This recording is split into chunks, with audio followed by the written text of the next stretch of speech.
as local news gets. News 12, the Bronx. Calling for justice, mothers come together demanding action after their children are killed in NYPD shootings. And Saving CUNY Prep, a program that many teens say turned their lives around, is in danger of closing. Thanks for joining us tonight on News 12 The Bronx. I'm Kevin McCabe. Just days before Mother's Day, 7 moms who lost their children in NYPD shootings united in Lower Manhattan. They're demanding justice and calling on the Inspector General to look into these deaths. News 12 Bronx reporter Kenna Vernon has the story. An emotional day for these mothers. Kenna Vernon, News 12. Time for our weather on the twos, going right over to weather anchor Stacy Ann Gooden. You're going to like this forecast. Keep an umbrella handy, but I think you know it's going to be okay. Yes, absolutely. We just have that foggy mist, kind of like drizzle going on for the remainder of the day. We'll talk about Mother's Day. That's your weather on the twos, Kevin. Thanks, Stacy Ann. Police have a man in custody in connection to a fatal shooting in Eastchester. The body of a man was recovered from the scene at Roundabout Avenue. One of the victims has been identified as 28-year-old Jermaine Johnson of Mount Vernon, New York. Johnson was fatally shot in the torso. A second man, a 23-year-old, who police say was seated in the passenger seat of this Acura, died from a gunshot to the head and torso. Neighbors are stunned. I've never experienced this in my life. I don't know if it's happened around the corner or wherever, but I've never seen it on this block. And I've lived here all my life. Did you hear? Not far from this scene, police are investigating another deadly shooting, this one at 711 Magenta Street.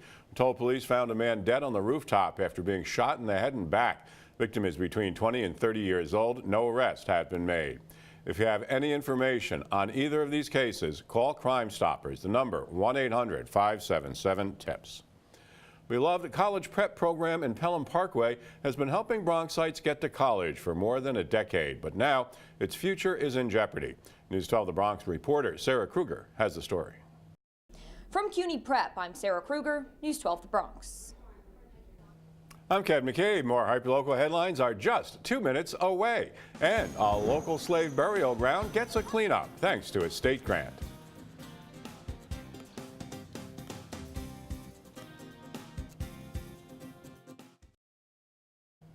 After 7 long months of construction, strap hangers can now enjoy their usual ride to or from the newly renovated Castle Hill train station. Travelers first complained to the MTA that the 94-year-old station was too run down. The MTA then installed new floors, walls, and steps on the platform. Commuters now have the convenience of swiping their Metro cards without having to find other forms of transportation, which they say definitely cuts down on travel time. In the mornings, you had to wake up a little extra earlier to get the routine going. So after that, you know, I'm really happy that the station's back open. Same improvements for the Castle Hill train station were also made at the Middletown Road 6-line station, which included new floors, walls, and stairs for the street and platforms. This brings us to our question of the day. Is the MTA doing enough to fix subway stations in need of repair? Yes, no, or you take the bus. Answer at news12.com or channel 612. Now to a News 12 follow-up. Drake Park in Hunts Point, where a burial ground for slaves was found a year ago, will pay tribute to them thanks to a state grant. News 12 Bronx reporter Jessica Formoso has more. I'm very happy that today we were able to announce a capital grant. In Hunts Point, Jessica Formoso, News 12, The Bronx. Now to a News 12 update. A day after a girl says a rat climbed up her leg in a Fordham Burger King and Popeyes, Health Department says they found no evidence of rats or vermin in the restaurant. 2 teenage girls who were sitting down eating their meals claimed the rat climbed up one of the girls' legs, then onto her arm. When the employees and manager realized what happened, they asked everyone to leave, saying there was a gas leak. According to the Department of Health website, the restaurant has an A rating that has since reopened. Mayor de Blasio announces a new FDNY commissioner today. Daniel Nigro is appointed during a ceremony at the Fire Department of New York Academy. We will do what it takes to make this department a better place for everyone.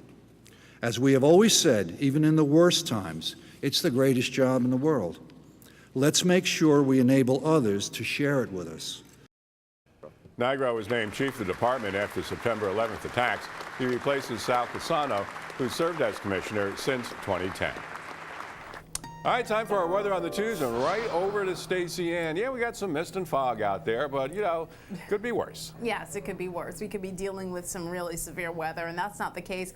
A look now, as you can see, for the next few days, we anticipate those temperatures to go up into the 70s. That's your weather on the 2s. Kevin. I'm Kevin McCabe. This is News 12 The Bronx. As local news gets, our Bronx Centennial celebration continues in just 2 minutes.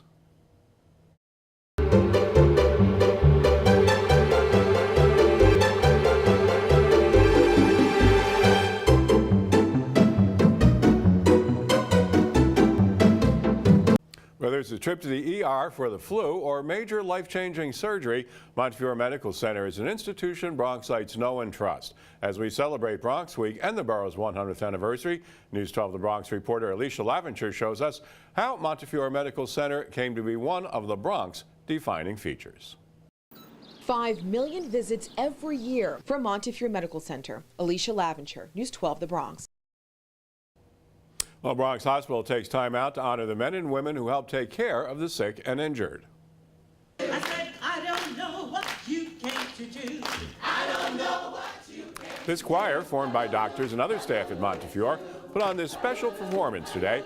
It was all in honor of Nurses Week. Organizers say this event was just a small gesture to appreciate all the nurses' hard work. It is a first ever. We're really proud to have all the associates joining together to sing the wonderful uplifting songs that we have here and celebrate the end of Nurses Week and going into the beginning of Mother's Day. Nurses Week began on Tuesday and ends this Monday. I'm Kevin McCabe. More hyperlocal headlines are coming your way in just 2 minutes. And in sports, the Fordham softball team is looking to earn a berth in the Atlantic 10 tournament final. We'll have highlights and reaction from a Friday matchup with St. Louis in sports. But first, here's Stacey Ann. Thank you so much, Kevin. We are looking at temperatures bottoming out into the 50s, but eventually climbing up to near 80 degrees. Yes, we'll be well into the 70s. How long will this mild weather stick around? We'll talk about that in 2.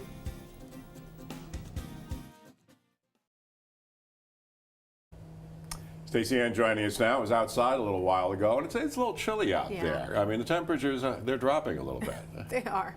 You know, we have those northerly winds kind of creeping in. That's kind of keeping us cool. That doesn't help. I know.